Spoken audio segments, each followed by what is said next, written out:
Well, as I say, nice to see some familiar names and faces, and to all of you, welcome to this month's Vendox webinar. I'm Andrew Miller, one of the partners within the Vendox group, and I'm here with Henning, our founder and managing partner, and Dan Prosser, a very special guest. I'll introduce Dan in a second, but just a quick housekeeping note. We'll keep everybody muted for the duration of the webinar. Then we'll have a Q&A at the end. So feel free to use the chat function in Zoom to submit your questions, but we'll also open up the virtual floor at the end of the session, and you can ask your own questions and engage with Dan as you wish. So, Dan, really great to have you. Let me just, a couple of, words about you as an intro. For more than 45 years, Dan has been a successful entrepreneur, a CEO, a mentor, a coach, a team educator, a software developer, speaker, and an author. His work with clients has created Fortune 500 and Inc. 5000 fastest growing and best place to work companies. Dan has been a chief strategist, and he sits on the boards of a number of organizations. His independent research into best place to work companies has uncovered a unique understanding of the distinctions within these exceptional workplaces, distinctions that make them achieve 2 to 3 times the growth rate of non-best companies. When Dan's not on the road with clients, he lives part of the year on a lake in Minnesota and the other part of the year in the great state of Texas. So, Dan, with that, welcome. Great to have you. Thank you. We're very grateful. Great to be here. Thank you very much. Absolutely. I love the concept of promise-based management. You have opened up my eyes to this. I've learned a lot from you over the past few weeks and couple of months that we've been talking. And I love your book, 13ers. Why only 13% of companies successfully execute their strategy. Great title. It's interesting. It begs a lot of questions. So, Dan, right out of the gate, can you please introduce this concept and the substance of your book and your experience in this area? Yeah, thank you. And I'm glad to see people on this call. I appreciate everybody being here. Can you hear me okay? Yeah. All right. So I sold my last 2 companies back in 2001, and I was really struggling with what am I going to do? And I was working these companies that I sold to, but I wasn't very happy doing that, as most, or many anyway, entrepreneurs who sell their business. So one day I was, and this is where California, by the way, plays a part in my future back then. I met a guy from Temecula, California, and he had been doing the research or the surveys for best places to work for the Houston Business Journal, where I am. And long story short, he gave me 2 years worth of surveys. And with the conversation that I was interested in finding out why the companies that didn't make it on the list didn't make it on the list. And so he went in the back room, came out with a big stack of green bar paper and threw it on the desk. And he said, there's this 2 years worth of surveys, go and find out. So I spent 2 years looking at that and interviewing people and trying to understand by looking at the comments exactly what was going on in these companies. And it was through that I decided that, well, I think this is, a thing, this is enough research to get started on a book. And so I began to write 13ers, why only 13% of companies successfully execute their strategy. Well, the reverse of that is 87%.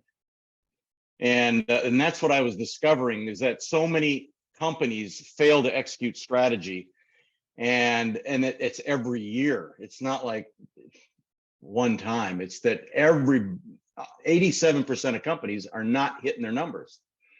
So it's not everybody, but it's a pretty big number. And the thing that I discovered about this was really eye-opening to me, was that the number one reason that companies were struggling with themselves was that leadership did not allow employees to contribute to the future, determining the future of that company. And I call that distinction contribution, of course, but it's not being willing to being contributable, not being willing to be contributable by employees. And the reverse of that is that companies are run by a lot of times by people who think they already have the answers. They know, and so they don't allow other people to bring other knowing, and that kills possibility. That kills people's energy. And when you already know the answer, that's the end of possibility. So it was out of that, and understanding alignment and accountability, and how responsibility plays a role. And got down to accountability in terms of promise-based management, and that's what you and I have talked about quite a bit, actually, which is an exciting concept to me. It's just it's something I discovered, again, California. I discovered it in the writings of a guy by the name of Fernando Flores, which anybody can look up. He was the Minister of Finance for Chile, and in the overthrow of that government, he went into prison for 3 years. But when he came out, he came to Stanford, and he began writing about context in business and context in terms of computers. And he wrote the book Conversation for Action, and he wrote about commitment-based management. Well, okay, that's one way of looking at it. And then other people have talked about it. There's other people who've talked about this concept. It's not something I invented. It's something that I've taken and applied to business, and to help people to execute the strategy that they're failing to execute. So it's been a very effective process. It's been a very effective system. And then I developed some software to support that. So a couple things. It's fascinating. How do you come up with these numbers? For example, the 13%, was that just based on your discovery, digging into the 2 years of research that you were alluding to, or is there something else? This 1387, and then I want to get into the guts of promise-based management. Okay. Well, again,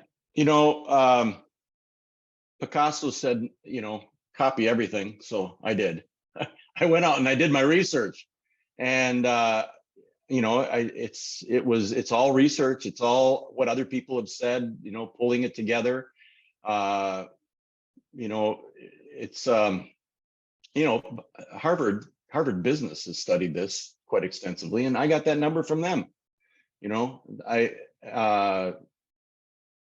wasn't just, I saw the number, but it was actually understanding, what is it that's going on in these companies, and so many failing to execute their strategy. That doesn't mean that they're not profitable. Obviously, it just means that they're failing to fully. They make a strategy, but they don't fulfill on it entirely, and it costs them money, and they're capable of it, and we can show them how to do that, but it just doesn't happen. What is promise-based management, and how does this actually form like the backbone of your system to help companies? Okay, well, promise-based management is just like it sounds. It's promise management. It's a way of managing where you literally stop managing people and start managing promises.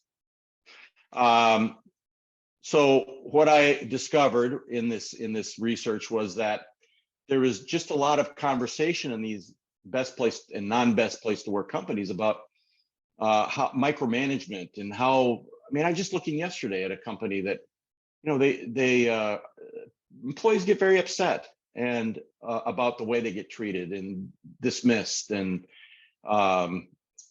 so the key to promise-based management, number one, is that everybody who is executing strategy in an organization contributes to the creation of that strategy. It's critical, because if you're not contributing to it, you don't own it. And so when I mean, I've worked in corporations and I see how they pass down, you know, they start with, this is years ago, they would do zero-based budgeting, but they would tell you, here's what we're doing. So you make your budget fit that. Well, I didn't have anything to say about that.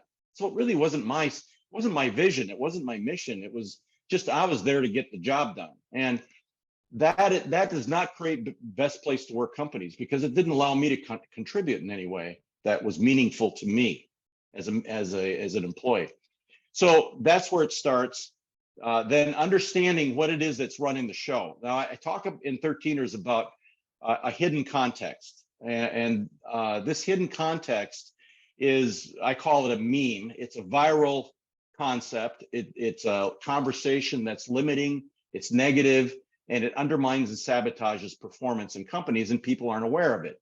So when we dig into that, we find that there's a conversation hidden in the background, hidden where people are actually in this conversation, and it is actually affecting their behavior. So when we discover that and we can replace it, we can then move on to creating a future-based strategy that actually, where people literally, figuratively, I guess, really is stand in the future in a possibility that they declare, which we prefer to be seemingly impossible. We don't want them to see that they could achieve something. We want them out there playing a much bigger game. And so standing in that future, we ask a different question. We ask, what's missing that if it's not missing, you'd be in that future? That future would be reality. Another way of asking the question would be, how did we get here? Okay, so once we have that strategy, now what we want to do is we want to actualize that strategy. We want people to champion the strategy and take it on and make promises to execute, to take action and report back. And so promise-based management is simply managing promises instead of managing people. You know, yes, you're going to evaluate people's performance. That's no question. But what we want to do is we want to take the individual out of the equation, and we want to create the relational. So with the individual, it becomes transactional. And then with the relational, you're creating a relational value system. People feel a part of something. They feel valuable. And now we're asking them to take action. And so people are making promises to take action. Now the team becomes the primary force instead of a manager driving, people's performance, telling people how to do things. Now we bring the team together in a way that people who are more experienced on the team can contribute. Again, we're back to contribution. And so promise-based management is managing promises. So, and we use a strategy execution system. We use software to manage it all. So that we developed. I see. Oh, so we'll get into that in a second. So sure. In the world of sales management, right? The vast majority of the executives within the Vendox roster, these are sales management, sales leadership professionals. Managing large numbers, organizations, remote, multi-regional, multi-continent organizations and workflows and processes and numbers.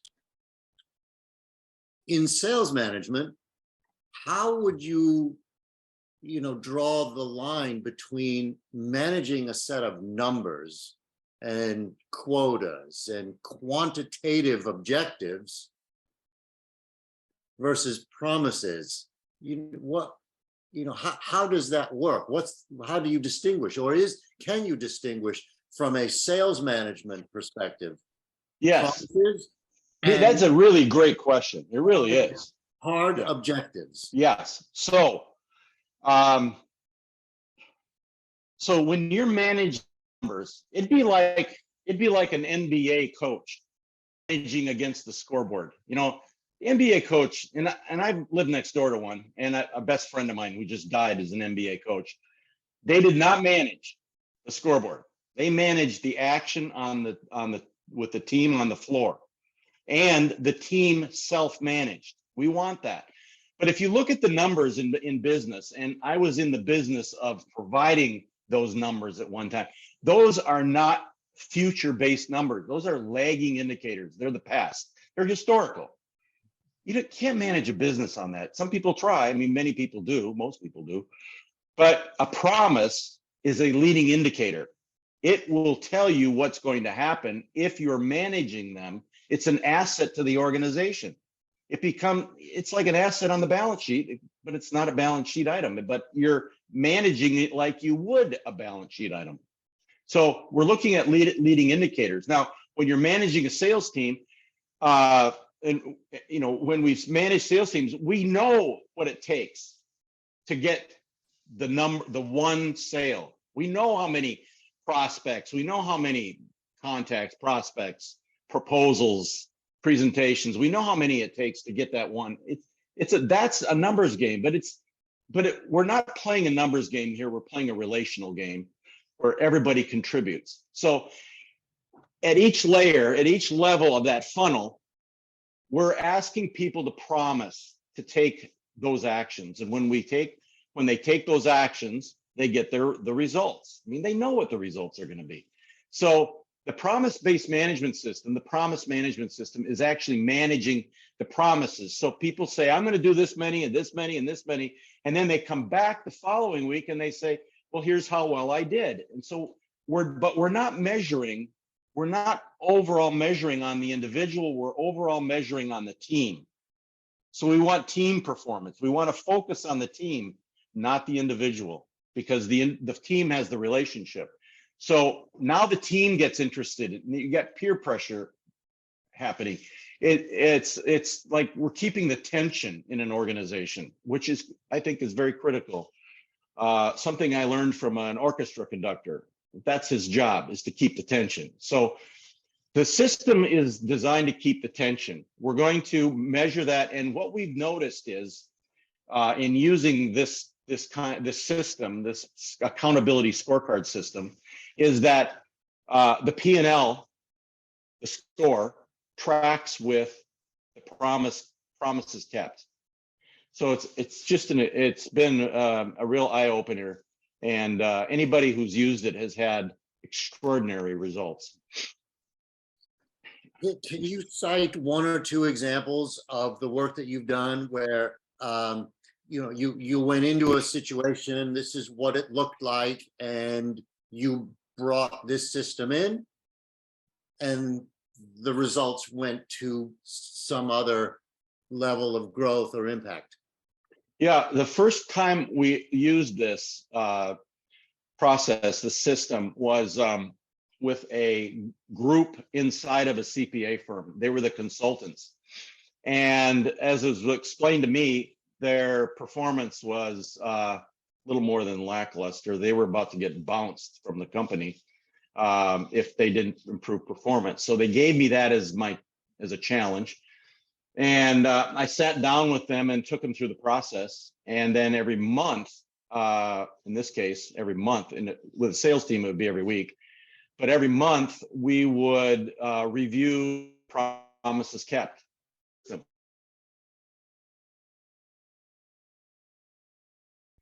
Took me in the fifth month. This is a 12-month process.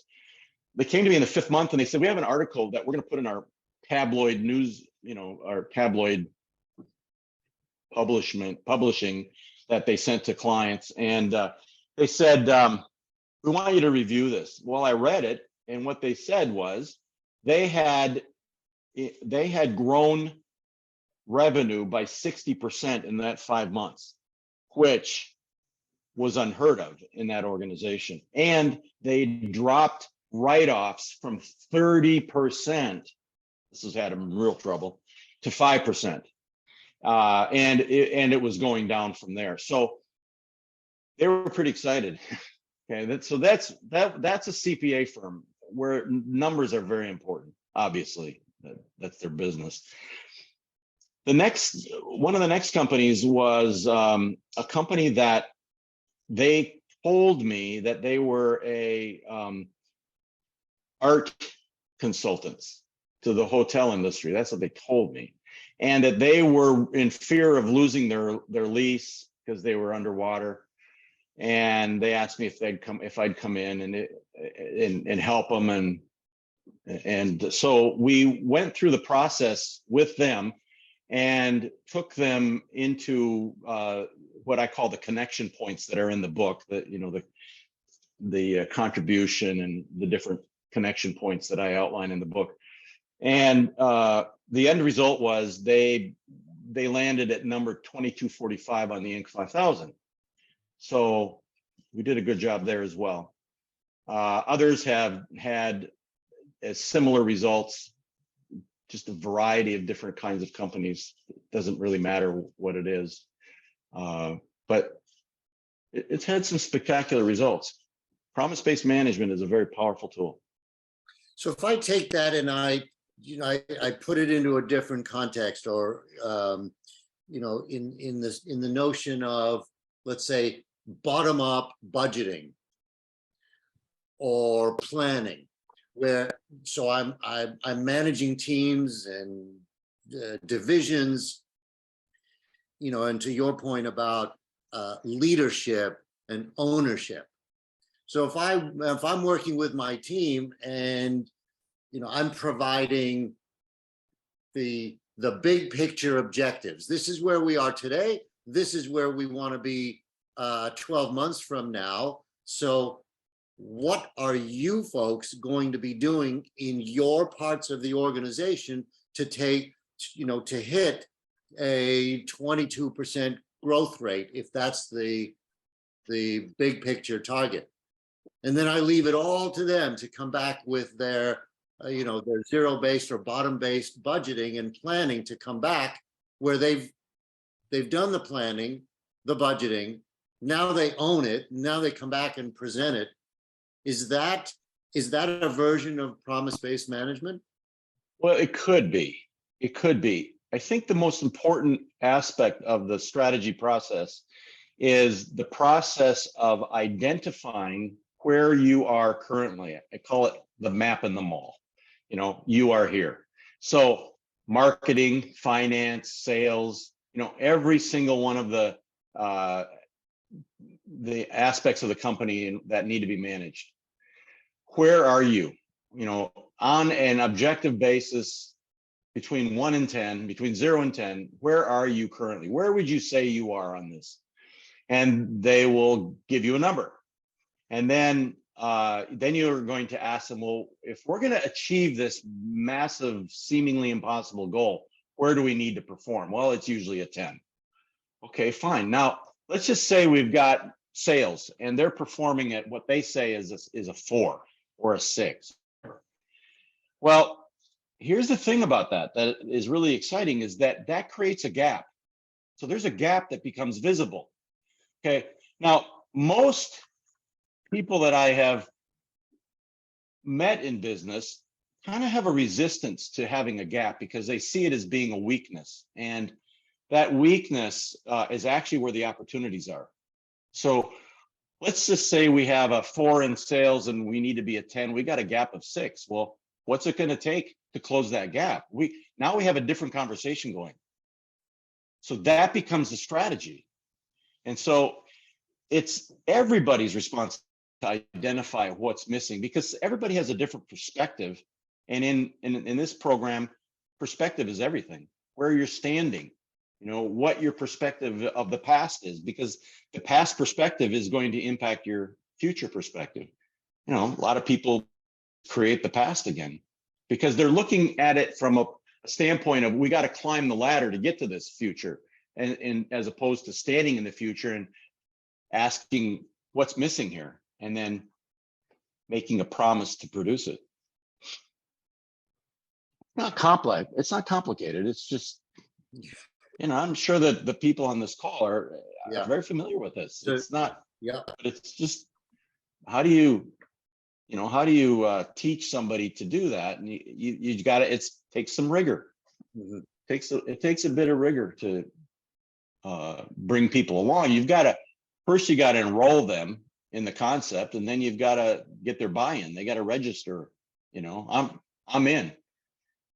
When they're in, they're in. Yeah. But you got to enroll them first, and that's a good segue to start opening up the floor to questions. I saw one through chat.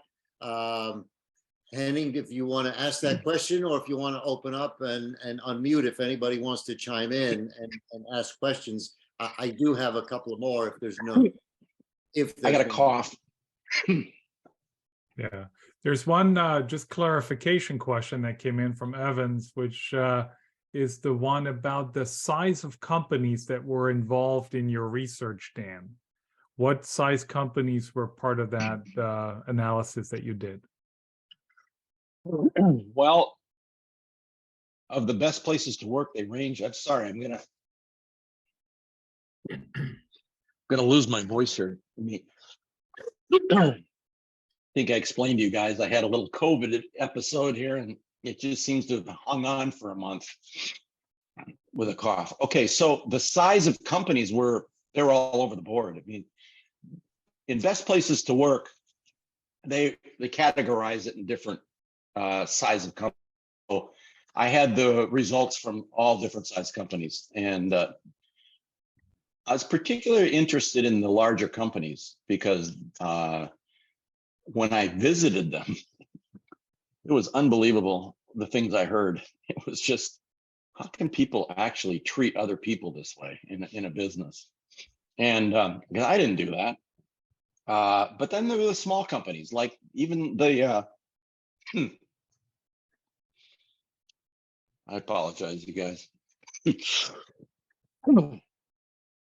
Have some water. So I've got a question about the execution of promise-based management with the focus on the promises as opposed to the individuals, which is one of your the key premises of promise-based management. So I've got the promises. The budgeting, the planning has been done kind of bottom up. Individuals are taking ownership. They're making promises to execute to goals and processes. We do quarterly reviews, half yearly. Things are not happening. Execution is not happening to the plan and to the promise. What do? Do you focus on the promise, or do you go back to, but wait, you promised, I had your commitment, you said you were going to do this. So then when the tables are turned, what do you focus on? Yeah, that is such a good question. So in promise-based management, people don't keep promises all the way. Okay, they don't always keep 100% of their promises. And so what do? You're managing. So they said they would do X, and they did. They said they would do 10, and they only did 6. So what is the old patriarchy approach to things? We get on their case about it. We try to micromanage them. Tell them what to do. Well, in promise-based management, we're asking that same question we ask when we're doing the strategic planning. We ask, well, John or Andrew, let's say Andrew, you said you'd do 10 and did 6, and okay, and so there's a gap. There's a gap there, right? So we're managing gaps because that's where the opportunities are. So we're asking them, what's missing? Like if it wasn't missing, there would be a 10. Like, so that's the feedback. So what we want is feedback. We want to find out, where's the weakness? Where are the weaknesses? Where are the gaps? And now we can address that. We don't have to address the individual. We want to find out, where's our strategy? Where are the weaknesses in our strategy that if we didn't have those weaknesses, we would have performed better. So you're always working at it. You're never done with your strategy, because you may have it wrong. You may thought it was one way, but then from experience, reality tells you it's a different way. So how do we manage that? We don't tell people they need to do their job better. We ask them, what do you think's missing? What would improve performance here? And then they get to contribute that again. Now you end up with a team that's actually engaged in producing results. Yeah, that's a good point. It reminds me of my managing consulting days, where so much of the work revolved around gap analysis and filling in those gaps. You go into a situation and it looks like this, and the organization wants to get to this. Okay, what are the gaps? What needs to be done to achieve those goals? And it's very much is filling in the gaps. I understand. Yeah, by with a different question, not how we're going to get to that new number, but hey, what's missing? Like, right. What's missing in our organization in sales, marketing, finance? And going back to the budget, right. that might be, an appropriate thing to do, because what we're asking is what's missing in this finance area, that if it wasn't missing, we'd be there. So then we're not there. So we're going to go back, and we're not going to go back and do a new strategy, because that's where most people go. They say it's not working. So they go back and they do the strategy all over again. Yeah. It's not the strategy that's the problem. That is not the problem. Dan, another Dan put in a question. If there is a limit to the number of promises that you should focus on. I've never actually encountered a problem of having too many promises, because there's a reasonable number, and people, when being requested to make a promise, requested something and a promise as a result, have the opportunity to negotiate. So if somebody feels like that's too many promises that you're asking me to make, they can negotiate that. There's room for that. And everybody gets an opportunity to make promises. So let's take the CPA firm. Everybody championed a piece of those missings. So we focused on 10 of those missings with that team. And there were 10 people on the team, and everybody took an aspect of the strategy and then made promises to take action on them. And it was I don't see it as a necessary thing to limit the number of promises. I think it's necessary to look and see what's reasonable to take on now, and then add later once we keep the promise and it produces the result that we want. Mm-hmm. And then there's I tell you, it's a lot of fun. It's really a lot of fun to manage promises, more fun than managing people, because that's hierarchical and, paternalistic or maternalistic in some cases. And nobody wants to work for that. Evans, you unmuted yourself. I have another question. Henning, I have a lot of questions. Hey, Dan, I've been around for a long time. I've never heard of this concept. This is really fascinating to me. So maybe I'm behind the 8 ball here, but a couple of questions for you. At a high level, how are you managing the outcomes of the promises? So we've set up these promises for this quarter or this month or this half year. How are they measured? Okay, that's awesome. And I'm glad you're asking it. Because I probably didn't cover it very, very well. So that was a concern we had in the very beginning. And so what we did was we developed a piece of software. I got developers over in the Ukraine who are now in London, of course, but I went to them with the problem and I asked them the engineers to work with me on promise management. Now I had done a beta site with Indian developers and it was very difficult, but it got proof of concept. And so then we developed the system so that when you make a promise, the promise goes into the system. Okay, the promise is made, the number is assigned, I'm going to do this. Then so it's in the system and we're asking the system to manage it as a team. So then we come back a week later or a month later and we say, okay, you said 10, how many did we get? Well, we did 6. Okay, so now we put 6 in there. So we're measuring the gap. So we're measuring performance on a team basis, not on an individual basis. And the software manages all of it. And that's how we're able to see the tracking of the P&L along with the keeping of promises. Fascinating to watch. People love it because they're engaged, and the tension that gets created, the peer pressure. I mean, we'd call it peer pressure. I was on the board of the symphony here in Houston, and I asked the conductor, what does a conductor do? And he said, he was German. He said, to keep the tension.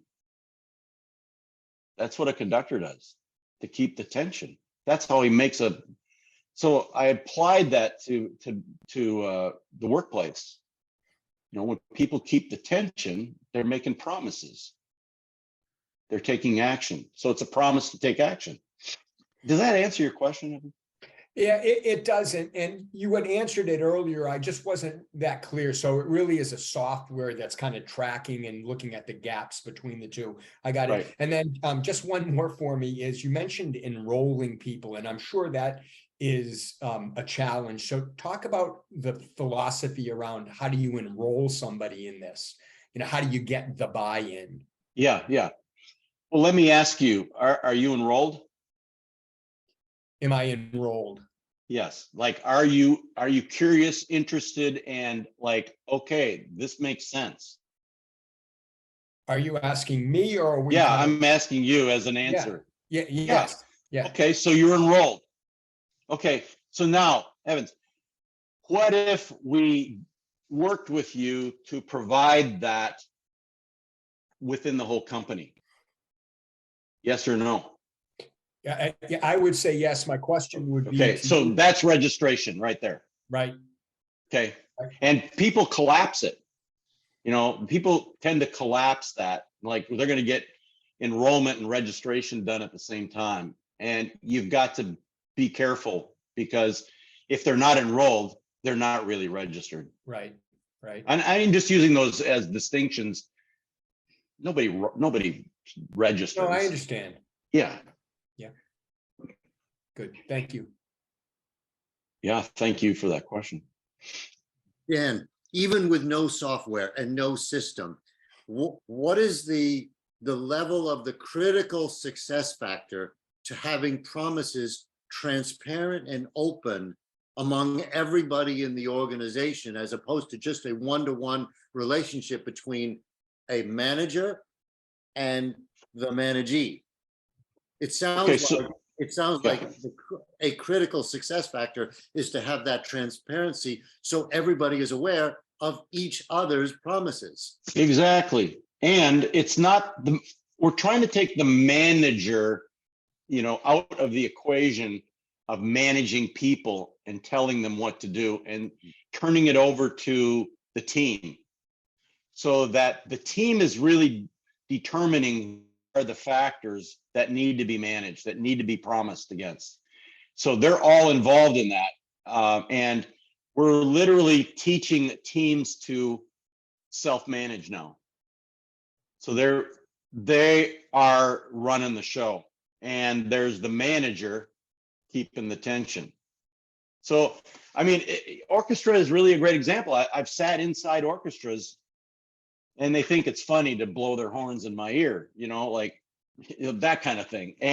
But what's going on? I'm watching this world-class conductor do a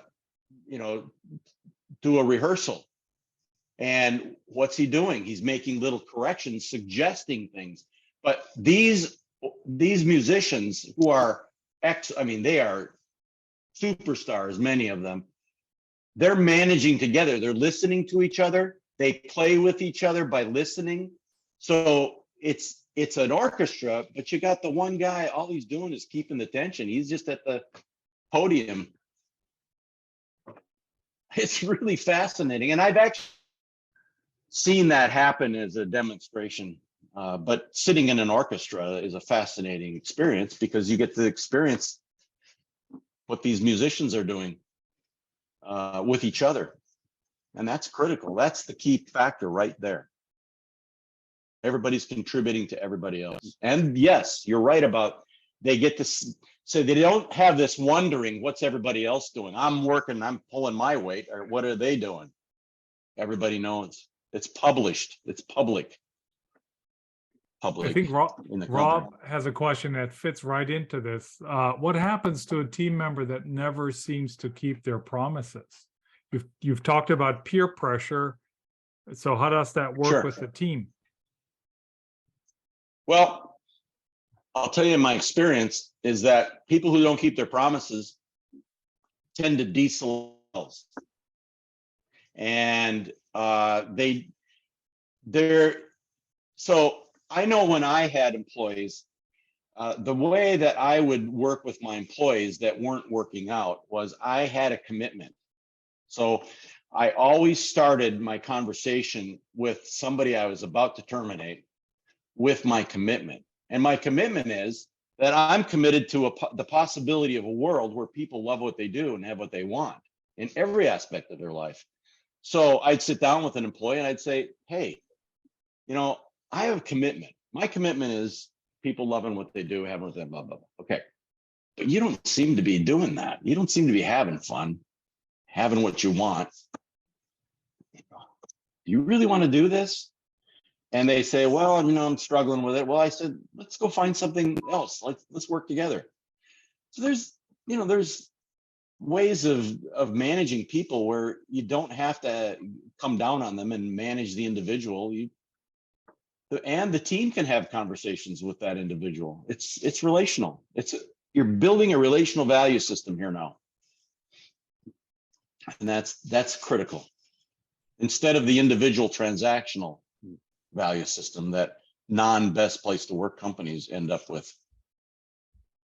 Excellent. Any other questions? There was one more. Yeah, go ahead. There was one more from Chris, who already had to leave the call. But how does your approach, Dan, the promise-based management, how does that mesh and blend with all the other things in business? What Chris calls the great game of business approach. How do those two mesh? Well, okay. I would ask, and I don't want to be flippant about this, but I would ask, how great is the great game of business when things aren't happening effectively? And so, we're trying to change the paradigm here. We're trying to change the model. And the model gets changed at the edges, and so we're working at the edges of this and working in. But so when I see great game of business, I'm not quite sure about that, what that is. And maybe I don't know the acronym, or, is there something called the great game of business? I don't know. I think this is the great game of business, actually. I think that's a good answer. I think the great game of business is just referring to what's classically being assumed as that's business, and anything that changes in your approach is a change, is something new. And And it's not just a change at the fringe, it's a change at the center. Right. Yeah. Got to But change the model. And that the way to change the model is change the perspective. Perspective is everything in this Dan, situation. or Andrew, you want to? No, thanks. Go I ahead. just saw an interesting question from Barat, who says this. First of all, a great discussion. I relate to a lot of what you say, and then the question is, how does this differ from MBO, management by objective? Well, MBO is certainly somewhat of an aspect here. I mean, we all have gone through MBO. You know, we're going to set objectives and manage by objectives, but MBO, in my experience, now this may not be everybody's experience, but MBO, by my experience, is where you start at the bottom, at where we are. We're here, and we're going to work towards the objective, management by objective. Okay, we got the objective up here, but we're going to climb the ladder. And the perspective is from the past when you do that. And so you have a past-based strategy. And what we want is a future-based strategy, one in which people actually stand in the possibility of that future and come from that. And when we come from that, we're still managing, you know, we're at the objective, you know, with ourselves. We're standing in that objective, and we're asking this different question. How did we get here? What's missing? So MBO doesn't typically do that. They'll find out, what do we need to do to get here? And, you know, from here to here, and that's past-based. Nothing wrong with that. I mean, people do it all the time. What, you know, that's the way a lot of people do their managing. We're just trying to, again, we're trying to change the perspective and change the paradigm. And promise-based management seems to be a very effective way to do that. Now, Evans, you should go out and Google promise-based management and commitment-based management. See what people are saying, because there's some good writing out there that might, you know, introduce you to the concept better. Not better, but I actually did while we were on this call. So Oh, you did? Good for you. I did a quick search. Yeah. Did I show up? You were in there. Okay. Good news. So There's another question in there, I think. Yeah, maybe one more question here, Dan. Dan, I think it's from Dan Belling, who was at the airport. Yeah. So what if you turn the tables around? What have you seen in these fastest growing companies, successful companies, the 13%, that where the company is promising to the employees? And what is that? What does that paradigm look like? Well, yes. So the company is made up of people. So people promise, companies don't promise. So if there is leadership in the company, leadership can make promises too, and it can be measured. And there can be gaps to design what needs to be promised. So let's say we go through just the strategy, the strategic planning, then one of the things that comes up missing is, I don't know, make it up, something to do with having to deal with human resources, some benefit or something that only the company can provide, but leadership has to champion that. So the leadership can champion that, and they say, hey, if you do this, we'll do this. Great. That's a promise. But companies don't promise. And, you know, I mean, I know when we say company, and I don't mean, Dan, that here, I know what you're saying, leadership of the company. But they're people, so, you know, they can promise. Just like everybody else, and it can go on the scorecard. Excellent. All right. Well, we're way past our allotted time, but this is really, it's interesting, it's engaging, it's mind expanding. Thanks. Me Any too. other final comments or questions from the group here? If not, we will close it up for the day, for the month. And Dan, thank you very, very much for your Thank you. time, your participation, your thoughts, and helping us to become more enlightened people. Well, say goodbye to Harvey too. He kept me company the whole time. Well, He sat next to me the whole time. that must be one very enlightened dog. He's going to start teaching this pretty soon. Very He's good. sick of hearing about it. Truth.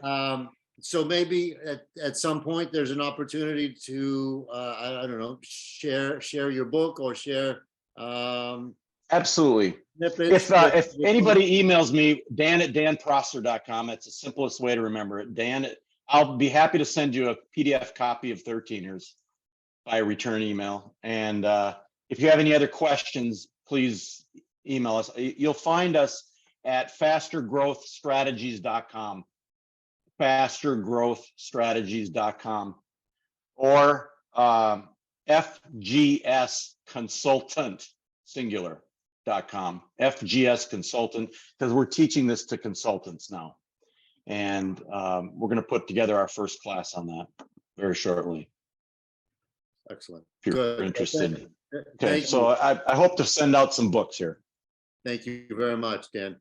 Thank All you. right, Henning, thank you. Everybody, thanks for being here, your participation, your questions and engagement. Again, have a great November, Thanksgiving, and we're grateful to all of you. Dan Prosser. Thank you. We'll Thank talk you, Andrew soon. and Henning. Thank you so much. Thank you, everybody. Bye-bye. Bye-bye. Thank you.